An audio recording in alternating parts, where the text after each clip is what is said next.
নমস্কাৰ, মই পুনৰ এটি নতুন আধ্যাত্মিক বাৰ্তা লৈ আজি আপোনালোকৰ ওচৰত আহিছোঁ। আচলতে আজি কোনো বাৰ্তা নহয়, বাৰ্তাটো দিব এই মন্দিৰটোৰ পূজাৰীজনে দিব ইতিমধ্যে। এই মন্দিৰটো গুৱাহাটীৰ পাণ্ডুনাথত অৱস্থিত। এই মন্দিৰটো এটা শিলতে 6টা গণেশ, কোনোদিন নেদেখা এটা ছবি, এটা শিলত খোদিত হৈছে 6টা গণেশ। তদুপৰি ইয়াত পাণ্ডুনাথ মন্দিৰ বুলি কোৱা হয়। এইসকল পঞ্চপাণ্ডৱ যি ইতিমধ্যে মন্দিৰ কমিটিয়ে কৈছে বা তেওঁ পূজাৰীজনে কৈছে, এই পাণ্ডৱসকলে যেতিয়া অজ্ঞাতবাসৰ সময়ত আছিল, এই অজ্ঞাতবাসৰ সময়ছোৱাত তেওঁলোকে আহি ইয়াতে বিশ্ৰাম লৈছিল শ্ৰীকৃষ্ণ ভগৱানৰ নিৰ্দেশ মৰ্মে। আৰু অজ্ঞাতবাসৰ সেই সময়খিনিৰ ভিতৰতে শ্ৰীকৃষ্ণ ভগৱানে এই পাণ্ডুসকলক কোনে ক'ত কেনেকৈ অৱস্থান কৰিব, কেনেকৈ আত্মগোপন কৰি থাকিব, যেনেকৈ ভীম, নকুল, সহদেৱ, অৰ্জুন কোনে ক'ত কেনেকৈ যাব, এনেকুৱা ধৰণৰ পৰামৰ্শখিনি আলোচনা হৈ আছিল না। বিষ্ণু এই কথাটো সৃষ্টি কৰিছে, এইটো হৈছে বিষ্ণু লীলা। আৰু সৃষ্টি ইয়াৰ পৰা আৰম্ভ কৰিছিল। আৰু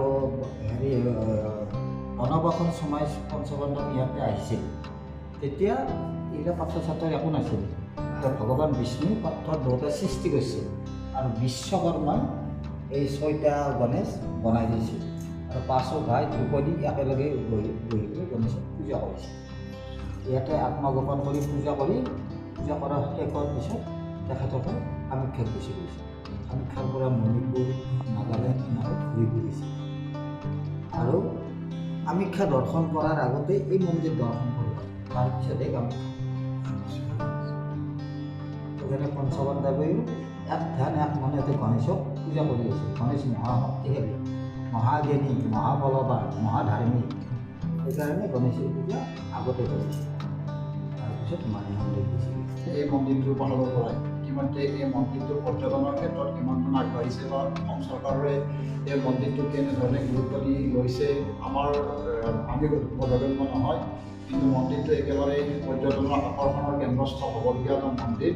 আৰু এই মন্দিৰটোৰ নিচেই কাষতে ব্ৰহ্মপুত্ৰ নদীখন, আৰু ব্ৰহ্মপুত্ৰ নদীৰ সিপাৰে আমি দৌলগোবিন্দ মন্দিৰ দেখা পাই ইয়াৰ পৰাই, বা পাণ্ডু ঘাট এটা সময় যিটো জাহাজ ঘাট আছিল, সেই জাহাজ ঘাটটো ইয়াতে এতিয়াও অৱস্থিত হৈ আছে।